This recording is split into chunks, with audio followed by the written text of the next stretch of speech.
benar-benar arif dan bijaksana itu adalah al-istighna anisya. Sesuatu yang tidak mendesak itu jangan jadikan kebutuhan.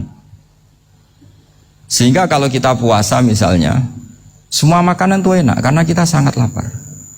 Sehingga Abul Qasim Al-Junaidi ketika ditanya, ma'idamu to'am, lauk makanan itu apa? Jawabannya lucu, alju, lapar. Kalau kamu lapar ya semuanya enak. Ini sudah mulai hilang. Kita bilang makan enak itu ya sate, ya gulai, ya pizza yang kita senang. Akhirnya apa? Untuk nikmati nikmatnya Allah itu kita jadi ribet. Apalagi yang orang-orang fasik harus ditemani perempuan yang tidak halal misalnya, atau harus ada ajudan, ribet. Nah pertanyaannya, orang yang ribet sama yang nggak ribet itu pinter mana? Pinter yang nggak ribet. Nah ini kearifan-kearifan yang mulai hilang. Lalu siapa yang bisa mewarisi itu? Ya ulama. Jadi ulama itu cara berpikir sebenarnya simple. Makanya mereka sering kalau tahajud itu, di antara makalah Sayyidina Ali paling terkenal dan yang menjadikan beliau punya derajat yang luar biasa itu adalah kafani izzan an takuna li robban wa kafani fakhran an akuna laka abdan. Ya Allah, saya ini sudah begitu mulia, begitu terhormat dan sangat-sangat terhormat karena yang menjadi Tuhan itu Engkau. Jadi rumus pertama itu karena menjadi Tuhan itu Engkau. Hanya Tuhan yang abadi, Tuhan yang pertama, hanya Tuhan yang al-awwal. Coba ya Allah, kalau saya ini punya Tuhan Fir'aun, punya Tuhan mati jadi tontonan lagi, itu kerennya di mana coba? Andai kan kita punya Tuhan Fir'aun, atau punya Tuhan yang asal-usulnya manusia, apapun hebatnya manusia itu, kita punya Tuhan manusia itu. Tuhan yang lapar, yang kalau nggak makan mungkin pingsan, mungkin bisa kena COVID, nanti Tuhannya diisolasi, kayak apa? Makanya ketika Tuhan Allah menyindir ketuhanan selain Allah itu, Allah hanya menyindir dengan kalimat sederhana, karena yakulani to'am, yang kamu tuhankan itu masih makan. Artinya kalau nggak makan ya lemes. Jadi lama-lama ada orang gini, alhamdulillah tadi Tuhan mampir ke saya, kelihatannya lapar, setelah tak kasih makan sehat lagi. Susah nggak punya Tuhan yang seperti itu. Beda dengan Tuhan kita, Tuhan yang nggak butuh makan, nggak butuh minum, al-qayyum, zat yang berdiri sendiri tanpa butuh yang lain, al-awwal. Sebelum ada langit bumi sudah ada Tuhan kita yaitu Allah. Bandingkan dengan Tuhan-Tuhan yang dipertuhan yang lain, yang adanya setelah bumi, misalnya Fir'aun dan sebagainya. Sehingga Sayyidina Ali pertama jadi kebanggaan apa? Kafani izzan antakuna li robban. Saya ini keren betul karena punya Tuhan yaitu Engkau. Tuhan yang lahul asmaul husna, Tuhan yang semuanya punya kebaikan, punya keabadian, punya keagungan. Terus wa kafani fakhron an akuna laka abdan, dan saya bangga sekali karena saya menjadi hambamu. Kalau saya jadi hambanya Pak Rektor ribet kan, sudah tak hormati ternyata nanti tidak rektor, ya kan ribet kan, terus pokoknya ribet, jadi budaknya manusia itu ribet. Makanya ada seorang wali datang ke temannya yang jadi presiden atau jadi raja, datang ke situ karena tidak punya uang, mau minta uang karena temannya raja. Setelah sampai sana ternyata temannya ini karena orang soleh pas berdoa, ya Allah saya minta ini, minta ini, minta ini. Terus si wali tadi pulang, tanya, kenapa kamu pulang? Ternyata dia sama, masih minta-minta kayak saya. Jadi sederhana dia. Sama-sama minta kamu, minta zat yang kamu mintain katanya. Jadi dulu itu orang itu sebegitu dekat dengan Allah.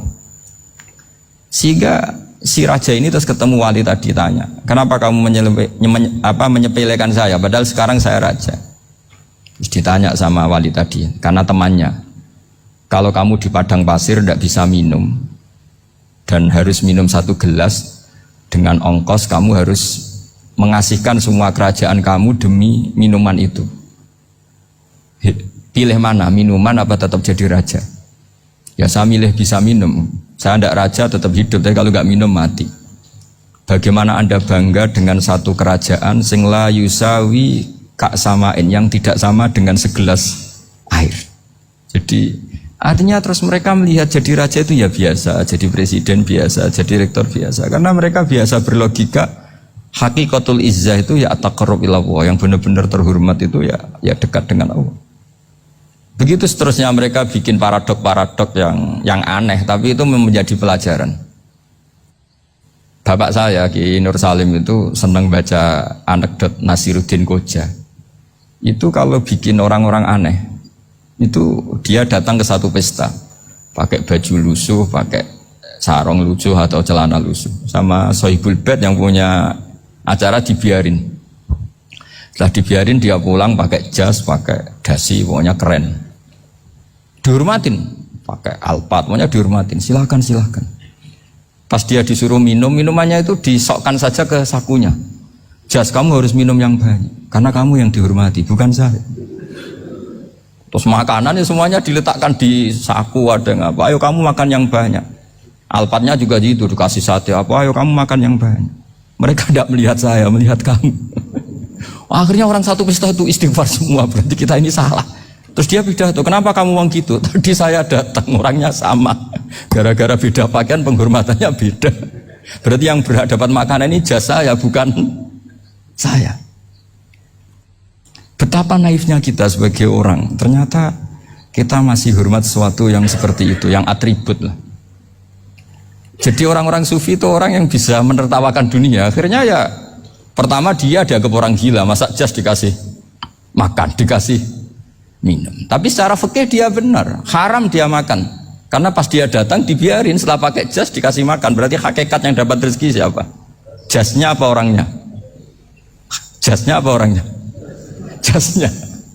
Jadi itu orang-orang sufi, kearifan orang-orang dulu itu bisa ngelola hal-hal yang keseharian menjadi luar biasa.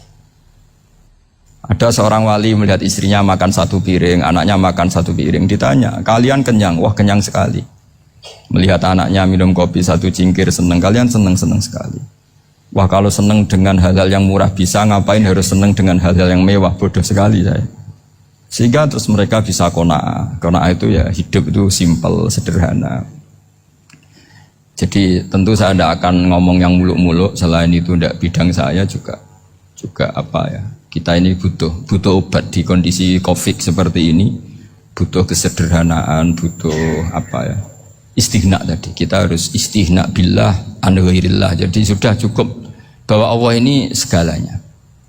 Sehingga tadi saya dengarin himnenya Unisula, yang paling saya kagum adalah dimulai dengan kalimah-kalimah thayyibah. Di antara tugas suci Nabi Ibrahim dan semua Nabi adalah wa ja'alaha kalimatam baqiyatan fi aqibi. Nabi Ibrahim itu Nabi yang diberi gelar Allah. Dia adalah Nabi yang menjadikan kalimat tauhid itu kalimat yang abadi.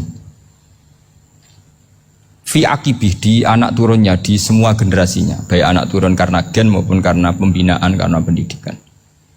Ini penting sekali saya utarakan karena apa? Satu kehidupan itu sebenarnya digerakkan oleh kata-kata, oleh muto kalau orang bahasa modern.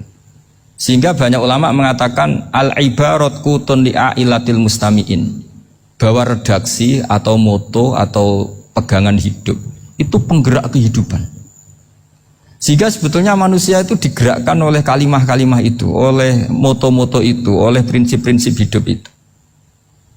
Misalnya orang Palestina itu tiap hari ke pasar gitu. Mereka ke laut gitu. Ditanya, kenapa tidak takut tembak Israel? Jawabannya lucu. Kena tembak ya mati, nggak makan ya mati, nggak kerja ya mati. Ya sudah, sama-sama mati ya mendingan aktivitas normal. Tapi saya tidak menyarankan itu untuk melawan Covid. Ini cerita saja. Kamu jangan provokator itu.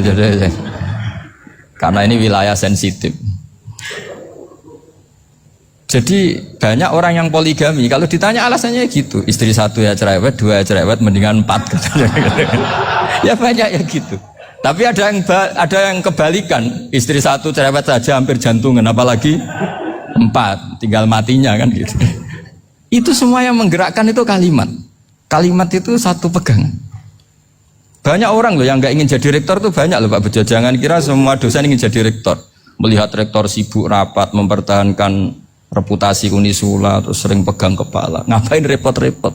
Jadi tukang sapu aja dapat gaji, ngopi, rokokan, selesai. Bodoh amat jadi rektor, mikir orang banyak. Banyak loh orang yang nggak ingin jadi presiden tuh banyak. Karena ngopi nyaman, gak ada yang ganggu.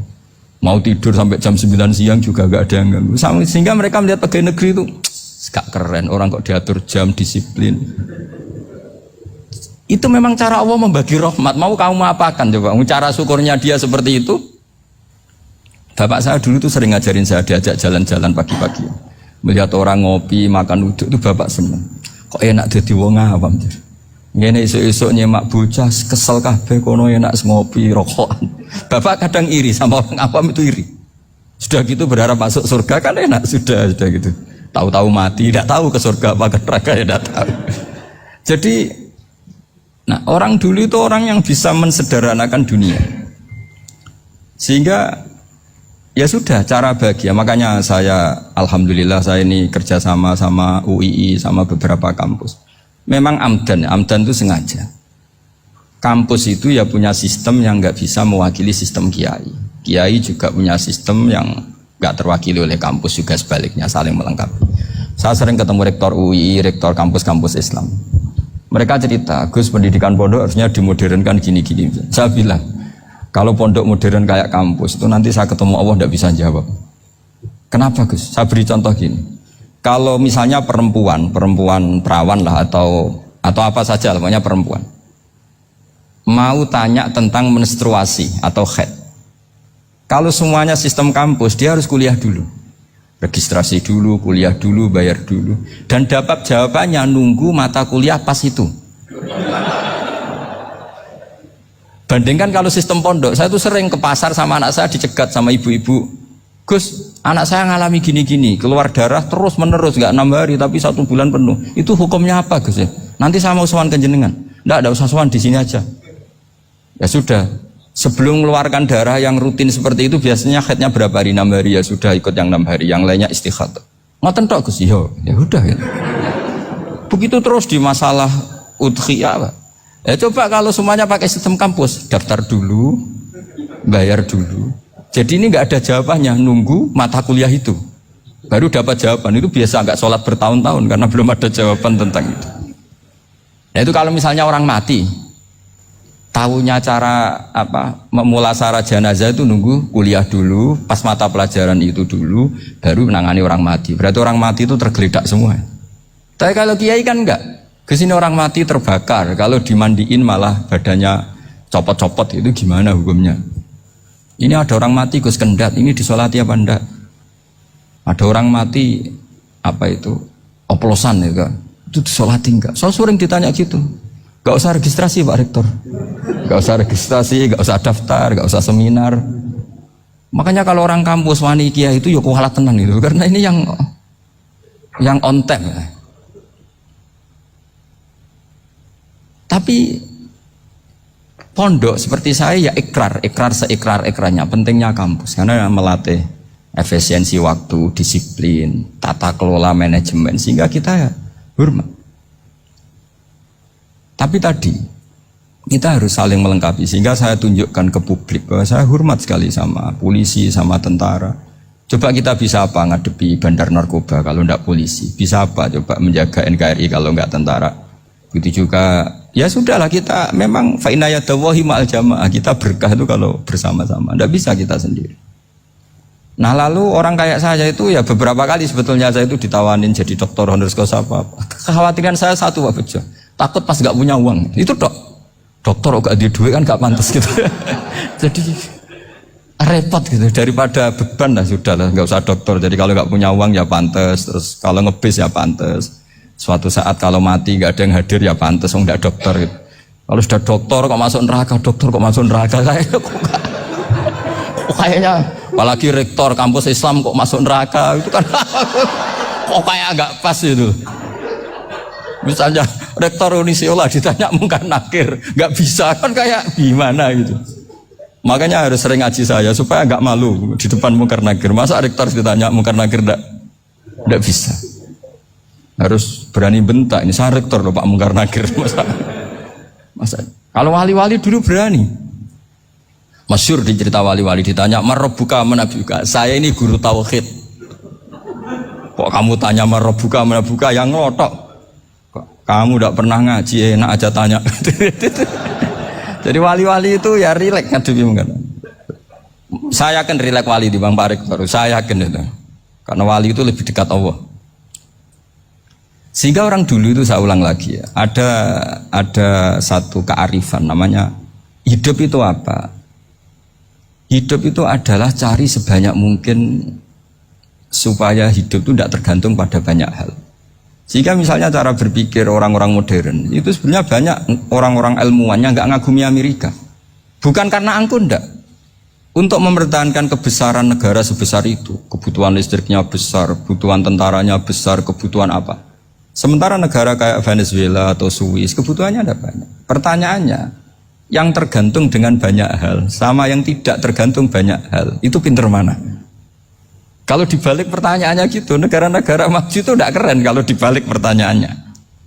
Orang yang untuk mempertahankan eksistensinya banyak, butuh banyak hal, dengan yang tidak butuh banyak hal, itu pinter mana? Orang yang bahagianya nunggu jadi dokter, nunggu jadi kiai besar, kiai viral, dengan orang yang bahagia cukup dengan ngopi, itu pinter mana? Tapi kalau dibalik pertanyaannya, orang yang taunya nikmat hanya kopi dengan nikmat yang banyak, pinter mana? Makanya Mbah Mun tuh kalau guyon itu lucu. Aku iku sakake ambek wong desa sing mlebu swarga. Saya dulu eskal mlebu swarga kok disakeni. Akhirnya beliau memberi penjelasan. Wong desa iku roe pakanan enak, iku mau kopi mbek uduk. Lah swarga iku mau nuruti sing dikarepno. Akhirnya semua mangan, ngopi, nguduk, ngopi, ora roh pakanan liyane ku ora roh. Nasi mandi yo ora roh, pizza yo ora roh apa-apa. Terus saya bilang, wah lah niku nak nganti selera tentang wanita cantik. Iku juga sederhana. Rodok pesek ya wis cantik, rodok ireng ya wis. Apa bidadarinya seperti itu karena saking enggak pengalamannya. Jadi surga itu kan nuruti apa yang diinginkan. Kira-kira keinginan orang kampung kalau di surga itu apa coba? Makanan apa coba? Ya, nak senangnya ketemel gemblong gitu. Artinya malaikat lebih suka nangani surganya orang-orang kampung di Bang Pak Rektor. Ini sudah ribet ini. Makanan apa saja sudah harus dicoba. Ya. Terus kalau di mall tahu orang macam-macam, seleranya macam-macam pasti. Enak mana kalau sampai jadi malaikat pelayan surga? Suka ngelayani orang kampung apa yang orang kota? Orang kampung kan? Jadi ya itu guyon ya, guyon tapi itu menjadi pikiran kita bahwa orang yang banyak kebutuhan itu sebetulnya banyak kebodohannya karena menggantungkan kebahagiaannya dengan banyak hal. Makanya Imam Syafi'i ngendikan istighna itu apa? Al-istighna anisya'i. Yang dikatakan kecukupan adalah berusaha sebanyak mungkin banyak hal tidak kamu butuhkan. Bukan memenuhi semua kebutuhan kamu karena nafsu kamu ini tidak ada batasnya gitu. Kalau kamu penuhin nggak akan selesai. Itu ada perempuan yang kurang cantik itu minta doa saya, Gus doain suami saya kaya. Terus tak guyonin, terus nggak minta. Kalau suami kamu kaya, yang pertama dirubah itu apa? Rumah supaya rumah saya bagus. Kedua apa? Mobil supaya mobil saya bagus. Nanti yang dievaluasi itu kamu. Mobil bagus, Alphard, rumah mewah, istrinya kamu. Pasti itu dievaluasi. Langsung enggak usah. Sudah gini aja kan. Jadi pertama yang dievaluasi itu kaya itu, coba kalau suami kaya itu yang dievaluasi pertama rumah ya. Rumah ganti. Setelah itu apa? Mobil. Kira-kira berikutnya. Akhirnya sudah aku nggak jadi. Nabi Ibrahim itu pernah minta umur panjang, keren umur panjang. Sama Allah nggak dijawab. Datang orang tua gitu mertamu ke Nabi Ibrahim, terus disuguhi dikasih kurma. Apa itu? Kok kurma apa? Anggur yang sudah matang sekali, sudah dimakan. Setelah dimakan meler keluar lagi, dimakan lagi meler lagi. Terus Nabi Ibrahim masuk lagi ke kamar. Ya Allah, doanya tak cancel. Nanti kalau saya tua kayak itu. Jadi Allah itu gak jawab langsung tapi ngirimkan itu. Akhirnya ya Allah gak jadi. Nanti takut itu.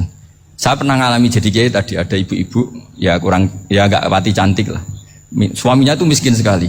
Minta doa saya supaya kaya. Bareng tak kasih pertimbangan itu udah gak usah gak jadi itu. Jadi itu kearifan. Tapi kearifan ini harus kita tanamkan. Saya nggak bisa membayangkan Indonesia yang besar ini andai kan tidak ada qanaah, nerimo ing pantum. Coba sekarang ada Covid. Andai kan Indonesia itu kayak Perancis. Saya beberapa kali punya tamu orang yang hidup lama di Perancis, bahkan dapat istri orang Perancis. Itu dulu nggak begitu mencintai Indonesia. Tapi setelah di Prancis 2 tahun, wah Indonesia hebat. Di Prancis itu kata dia kalau cerita, semua kebutuhan masyarakat itu dibebankan ke negara. Apa saja minta negara, apa saja nyoal negara. Sementara Indonesia, coba kalau Indonesia mengalami seperti ini kok tidak ada konaan rimo ing pantum, bisa kios Indonesia. Orang miskin nyalahkan negara, kelaparan nyalahkan negara, apa saja. Tapi barokahnya dididik kiai jogeman nyalahno wong liya. Urip pun romo ing pandum, diame. Sampai gak ngerti kalau Covid. Banyak tuh orang-orang kampung itu, orang lugu-lugu itu. Mbah niki saking Covid, salam ning Covid muga-muga umure panjang. Dikira Covid itu nama orang yang ahli sosial itu. Mbah niki dana saking Covid. Matur nuwun sampekno salamku muga-muga umur panjang. Bingung kan yang nganterin ini. Ini gimana yang mau menjelaskan? Memang nggak paham. Ribet kan. Tapi saya pastikan bahwa dengan keadaan seperti ini kita bahagia, kita stabil, itu jelas barokahnya kalimat tadi, moto tadi atau pegangan hidup tadi. Makanya disebut al-ibarat qutun li'ailatil mustami'in, bahwa redaksi atau kata-kata atau pegangan atau filosofi hidup, apalah namanya itu adalah penyemangat. Penyemangat. Karena kata-kata ini memang luar biasa. Ketika sahabat perang demi kebenaran, zaman itu ya pasti benar karena yang dibela Nabi. Dulu itu kan enak zaman Nabi, yang dibela mesti benarnya, musuhnya mesti salahnya. Sehingga dulu itu memang harus tegas. Kalau sekarang mau tegas gimana? Yang kamu bela tidak mesti benar, musuhnya tidak mesti salah. Ribet kan kalau misalnya saya tukaran sama Pak Rektor, kamu mau bela mana kan bingung. Saya tidak mesti benar, saya tidak Nabi. Pak Rektor apalagi tidak mesti benar lagi kan? Ribet kan? Jadi kalau kita mau perang sekarang itu mau pede gimana? Enggak. Makanya banyak ulama sekarang itu mau tegas tuh enggak berani karena ya banyak hal yang abu-abu lah wilayahnya. Misalnya pilihan presiden atau pilihan bupati, pilihan menteri. Kamu mati-matian bela itu. Yang kamu bela tidak mesti benar, musuh kamu tidak mesti salah. Misalnya pilihan bupati, wah ini kabupaten ini baik kalau bupatinya ini, yang satu bilang ini, terus tim suksesnya kamu tanya, kamu yakin? Ya enggak juga. Lah kenapa semangat? Kan saya botohnya, paling alasannya ya itu aja, bukan yang lain. Beda dengan zaman Nabi, nabinya mesti benar, Abu Jahalnya mesti salah, kan enak aturan mainnya jelas. Singkat cerita dalam perang itu banyak sahabat yang ngalami luka, ngalami apa gitu. Kemudian curhat lah ke Nabi, ya Nabi gara-gara derekkan jenengan, ngikuti jenengan saya harus ngalami seperti ini. Ngiranya orang itu diapresiasi sama Allah keluarnya. Ternyata sama Allah gak diapresiasi. Malah diturunkan ayat intakunu ta'lamuna fa innahum ya'lamuna kama ta'lamun wa tarjuna minallah malah yarjun. Kalau kamu sakit karena perang, orang-orang kafir itu ya sakit, itu saja berani padahal demi kekafiran. Wa tarjuna minallah ma la yarjun, padahal kamu punya nilai lebih yaitu berharap kepada Allah yang mereka tidak punya. Saya jadi kiai itu ya kadang mangkel. Karena yang benci ya benci, yang seneng itu ngel-ngel loh kayak Pak Bejo. Jadi semuanya ribet. Lah iya, yang benci ya ganggu, yang seneng ya ganggu, tambah nemen. Seribet. Tapi kalau sudah ingat bandar narkoba, mereka berhadapan dengan polisi, kadang ditembak karena kesalahannya terlalu fatal. Antar persaingan mereka juga bisa tembak-tembakan karena merebut pasar narkoba. Itu saja mereka berani. Kok kita yang jadi kiai kadang dicium tangannya, dihormati gak berani, hanya takut apa ya, musibah-musibah kecil lah, atau problem-problem kecil. Lah iya, kalau kita bandingannya gitu. Kalau kamu mau tahajud kedinginan, itu masih nanti dihisab Allah itu gitu. Maling ayam itu keluar malam-malam, hanya dapat ayam. Itu gak takut dingin. Ya gak takut digebuki masa. Kamu mau tahajud saja takut dingin. Makanya nanti hisabnya orang soleh itu nanti dijajarkan orang dolim. Terus diperbandingkan. Wah itu habis kamu kalau itu. Jadi misalnya Unisola mau rapat, tapi ini malam, kalau malam dingin nanti saya masuk angin. Wah anak-anak pang di perapatan aja berani kamu. Kalau sudah perbandingannya gitu tuh ribet kita nanti. Makanya itu kalimat itu moto atau filosofi hidup. Sehingga diulang lagi nasihat itu. Iyam saskum korhun fakodu masal koma korhum mislu. Kalau kamu kena luka, orang-orang yang nggak benar juga akan kena luka. Itu aja berani demi ketidakbenaran. Masa kamu demi kebenaran nggak berani? Akhirnya orang itu, ya itu kalimat, itu heroik. Makanya kita ini penting ya, makanya tadi himne Unisula dimulai kalimat thayyibah. Karena kalimat ini yang menjaga kita kalimat ini. Misalnya tentang Tuhan. Kenapa orang Islam imannya kokoh seperti ini, termasuk yang sudah hidup di Amerika, di Australia, di mana-mana. Itu ya barokahnya ajaran atau barokahnya kalimah. Saya sebut kalimah saya pakai bahasa santri. Karena la ilaha illallah itu dalam tradisi santri disebut kalimatu haqqin alaiha nahya wa alaiha namut wa alaiha nub'ats. Ada yang riwayat wa biha nub'ats insyaallah taala minal aminin. Kenapa mereka di mana-mana meskipun sekolah di Amerika, di Australia, bahkan di Uni Soviet tetap mukmin? Itu barokahnya ajaran yang benar. Allah itu siapa? Tuhan. Tuhan itu sifat dasarnya apa? Awal. Dia harus wujud awal sebelum makhluk yang lain. Sehingga ketika ada negara yang maju, yang tertib, manajemennya tertib, masyarakatnya makmur, tapi punya Tuhan yang tidak seperti itu, tidak awal, itu sudah gak nyaman. Karena ndaklah keren Tuhan saya, karena Tuhan saya itu al-awwal, zat yang pertama. Tuhan saya keren lah, zat yang gak mati. Tuhan yang gak mati, yang gak pernah ngalami kematian. Sehingga tontonan atau yang dilihat kenikmatan-kenikmatan yang lain ini tidak mengubah dia pendirian tentang Tuhan. Karena mantapnya satu kalimat tadi bahwa Tuhan itu ya harus satu, harus awal, harus tidak mati, tidak rusak, tidak ngalami apa-apa yang membahayakan. Sehingga ketika ditawarin Tuhan yang lain meskipun menjanjikan secara finansial atau kemakmuran, mereka gak tertarik. Itu coba, itu barokahnya makmur apa barokahnya ajaran? Barokahnya ajaran. Sering negara Islam itu kalah makmur dengan mereka, tapi barokahnya ajaran ini tetap apa?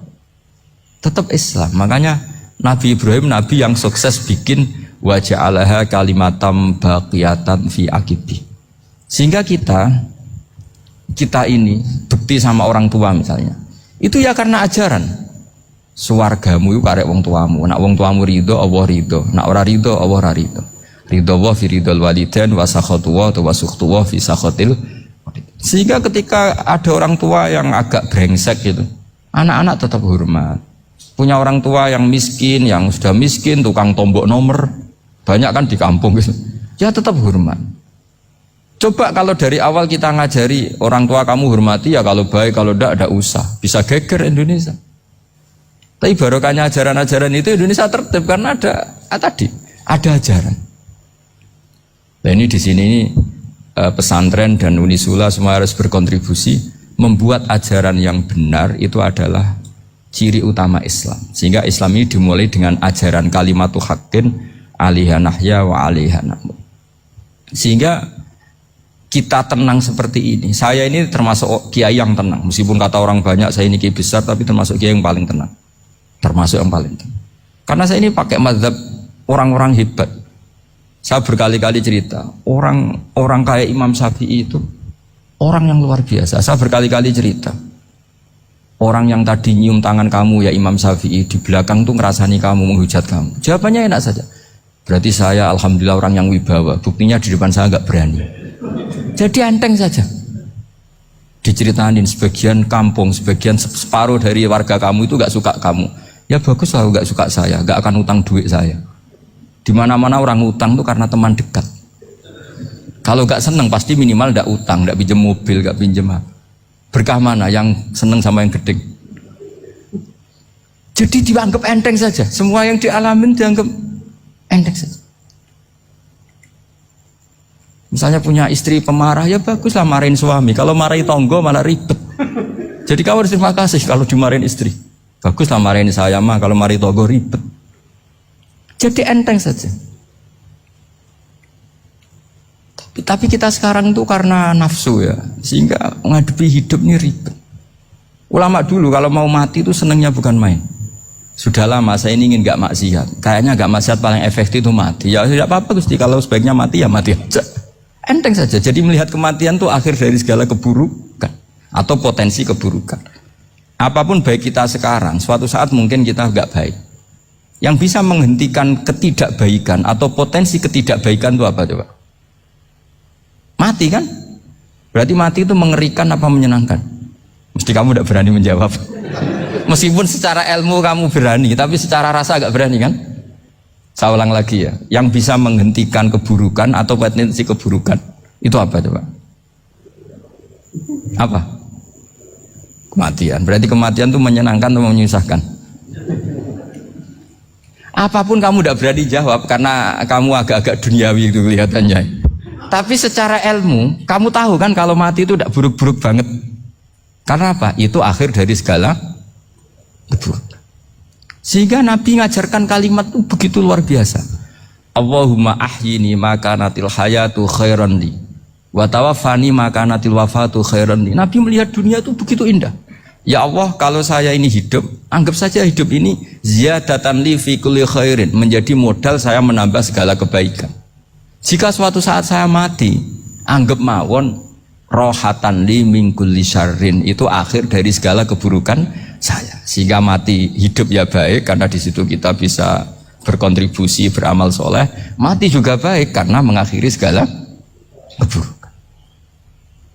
Nabi nate ngendikan lagi, ajaban li amril mu'mini inna amrahu kullahu khair. Orang mukmin itu mengagumkan, semuanya baik. In asobathu na'ma syakara fakana khairan lah. Kalau baru dapat nikmat dia syukur, maka itu baik. Wa in asobatu dharra sabara, kalau dapat masalah mereka sabar, itu juga baik. Sehingga orang mukmin dua sisinya pasti baik. Itu juga kalimat, maksudnya moto atau pegangan hidup. Nah berikut ini saya beri contoh, ini kenangan saya, ini contoh terakhir. Masalah jadi orang terkenal maupun tidak. Di sini dicontohkan Imam Ghazali di halaman 367 di kitab saya 367. Juznya 3 di kitab Ihya Ulumuddin. Di sini beliau cerita betapa untuk menjaga ikhlas sebaiknya orang itu tidak terkenal, tidak syuhrah, tidak terkenal. Oke, itu kita sepakat ya, karena kalau terkenal mungkin orang dipaksa publik dengan tanda kutip untuk selalu berbuat baik, tapi karena jaim lah, jaga image atau apa. Tapi ketika dibalik pertanyaannya, kamu rela yang terkenal itu orang nggak benar, sementara yang orang benar itu nggak terkenal. Lalu masyarakat taunya yang tidak benar. Kalau pertanyaannya dibalik gitu, orang baik wajib terkenal enggak? Kalau pertanyaannya dibalik seperti itu, dokter yang benar tidak terkenal, yang malpraktek terkenal. Kamu ingin kondisi seperti itu? Nggak ingin kan? Kampus yang bagus nggak terkenal, kampus yang bagus nggak terkenal, yang nggak bagus. Nah, artinya apa? Gara-gara olah kata, olah pikiran, ini logika jadi rubah. Lagi-lagi apa? Jawaban itu ada di kata-kata sebetulnya. Makanya bab-bab seperti ini tidak usahlah kita berdebat, berpolemik. Sebaiknya orang itu humul, menutup diri. Apa sebaiknya orang terkenal, itu nggak perlu seperti itu. Sudah terserah Tuhan saja. Makanya saya mulai dulu ngaji sampai sekarang itu ya tidak punya punya ikon tertentu atau punya website tertentu, enggak. Sudah terserah pangeran. Sudah. Saya juga tidak sok suci materialistik atau enggak, ya enggak mikir saya. Bukan apa-apa ya, karena saya ini kiai, jadi biasa urusannya sama Allah, tidak sama makhluk. Jadi pusing kalau sama sarah-sarahnya makhluk itu pusing. Meskipun rektor kalau nasihati saya pasti tidak saya terima, itu tetap makhluk, itu sudah ada ngefek kalau saya itu sudah ada itu. Bukan karena saya sombong, ya memang makhluk betul gitu, bukan. Cuma nasibnya bejo aja, tapi makhluk tetap makhluk. Saya beri contoh ya. Ini makalah yang ditulis Imam Ghazali. Ya, i'lam aslahakawah anna aslal jah wa intisarus sayyid atau sayyidi wal istihar. Bahwa mazmum itu. Balil mahmudu al-khumulu illa man saharahu wa ta'ala linasri dini min ghairi takallufi talabi syuhrati minhu. Jadi kalau kamu ingin ibadah kamu selamat, ya kamu jangan terkenal. Tapi resikonya adalah kalau kebaikan itu tidak terkenal, maka agak dikenali. Kalau agak dikenali berarti masyarakat hanya punya percontohan yang tidak baik, karena yang baik tidak terkenal. Jadi itulah ulama-ulama dulu. Jadi apa-apa itu dibanding-bandingkan. Kemudian nanti kelihatan, jawabannya itu kelihatan. Jadi ulama dulu itu biasa ngarang misalnya afatun nikah, sisi negatifnya nikah. Harus ngurmat istri, harus macam-macam, kalau terlantar itu ya dosa. Seperti tadi Pak Marsudi cerita, kalau orang ngapalkan Quran itu takut lupa, kalau lupa itu jadi dosa. Pertanyaannya, kalau semua orang takut lupa, takut dosa, semua orang nggak hafal Quran karena potongan-potongan lupa. Cara berpikir tidak seperti itu. Kalau berpikir ya namanya hafalan ya inginnya hafal, kan nggak ingin lupa. Lah nanti kalau takdirnya lupa karena hal-hal yang dimaklumi oleh syariat itu nggak yang termasuk dosa. Yang dosa itu lupa takdiwiri udhrin syar'iyyin, lupa yang tidak ada sebab yang apa? Syar'i. Tapi lupa bawaan EQ-nya tidak bagus, lupa bawaan sering dibentak. Oh itu nggak masalah karena bawaannya orang tertekan itu ya lupa. Coba kamu hafal Quran, terus punya kredit jatuh tempo, pas hari itu aku yakin nggak cerdas sudah. Itu bawaannya orang tertekan itu pasti lupa. Jadi ya saya teruskan ya. Jadi terus ada makalah yang sangat bagus sekali tentang itu. Saya baca ya. Wa yadullu ala dzalika anna Allah azza wa jalla amaral anbiya'a bi idharil amali lil iktida wa khassahum bi mansibin nubuwah. Wa la yajuzu ayyudhanna bihim annahum khurrimu afdhalal amalen. Jadi orang yang terlalu mendewa-dewakan khumul itu menutup diri. Oke itu baik, karena dengan khumul, dengan menutup diri Anda tidak riya, Anda tidak pamer. Tapi kata Imam Ghazali, kamu juga harus ingat, di antara syaratnya Nabi itu harus mengumumkan kalau beliau itu seorang Nabi. Harus memaklumatkan kalau beliau seorang Nabi, supaya bisa diikuti. Caranya sholat harus diumumkan, sehingga Nabi itu mengatakan harus jamaah. Karena dengan cara jamaah itu bisa shollu kama ra'aitumuni usolli. Coba kalau Nabi sholatnya nggak diperlihatkan, kamu harus sholat yang benar. Caranya gimana ya Rasulullah? Itu rahasia. Bingung nggak kira-kira? Bingung nggak? Ya misalnya amal rahasia selalu lebih baik. Terus ada pertanyaan, Nabi ngendikan kamu sholat yang benar. Caranya gimana Nabi? Ya itu rahasia. Terus gimana coba? Tapi Nabi ngendikan apa? Shollu kama ra'aitumuni usolli. Ya sudah kamu sholat, niru saya sholat. Berarti Nabi sholatnya diperlihatkan apa disembunyikan? Diperlihatkan. Jadi begitu juga saya berkali-kali bilang, orang tahu kalau itu bidan ya berdasar tulisan itu bidan. Tahu kalau itu dokter gigi ya itu dokter gigi. Jangan sampai gara-gara tidak ada tulisan mau beli alat bangunan di dokter gigi, mau periksa gigi di toko bangunan. Gara-gara apa? Nggak ada maklumat. Nah, di sini ulama-ulama selalu memaklumatkan dirinya. Termasuk Imam Ghazali ketika ngarang kitab dinamai Ihya Ulumuddin, bahwa kitab ini bisa menghidupkan ilmu-ilmu agama yang mulai hilang. Begitu seterusnya. Jadi ini ngaji ya. Jadi orang itu harus ngerti. Jadi jangan nuruti emosi sendiri atau logika sendiri. Bahwa saya suka humul, ya monggo, agama Islam menyediakan sarana itu. Uzlah itu ya punya sisi kebaikannya sendiri. Tapi syuhrah terkenal asal tidak nuruti nafsu juga punya sisi kebaikannya sendiri. Setidaknya umat ini punya satu master kebaikan yang mudah diakses. Tapi tadi saya ulang lagi, jangan karena hadun nafsi, jangan karena kepentingan pribadi. Makanya di sini disebutkan wa yadullu ala dzalika ay ala syuhrah anna Allah ta'ala amarul anbiya bi idzharil amal lil iktida. Allah selalu memerintahkan para nabi kalau ngamal kebaikan ya harus dimunculkan supaya bisa ditiru. Yaitu tadi kita tidak bisa bayangkan kan kalau misalnya Nabi menyuruh kamu harus sholat yang benar, kemudian sholatnya Nabi sembunyi. Lalu ditanya, Nabi saya niru siapa? Wah itu rahasia, kamu nggak boleh lihat sholat saya, saat takut tidak ikhlas. Ribet kan? Sehingga jamaah itu statusnya tetap harus. Nah bedanya harus ini ulama berpendapat harus yang apa? Fardu kifayah. Tapi fardu itu maknanya harus. Tapi bukan berarti kalau nggak jamaah sholatnya nggak sah, nggak. Tapi statusnya jamaah itu tetap apa? Harus. Nah barokahnya harus ini orang yang baru sholat, sholatnya langsung benar karena ada yang diikutin. Coba kalau mantan dukun baru sholat terus sholat sendiri, itu mesti mirip mantra. Karena dia tidak ada master percontohannya. Tapi barokahnya ada master, orang paling bodoh pun kalau sholat ya bener, karena standar ada komandonya, ada imamnya. Sehingga Imam Ahmad malah berpikir keras, syarat sahnya sholat itu harus jamaah. Cara pikirannya Imam Ahmad keras sekali beliau. Sehingga kalau orang sholat sendiri, kok ada orang lain yang maunya berjamaah harus bayar, orang itu harus bayar demi sahnya sholat. Itu madzhabnya Imam Ahmad. Tapi kalau madzhab Syafi'i hanya mengatakan itu fardu kifayah, yang kalau satu komunitas gak mau melakukan semuanya apa? Dosa.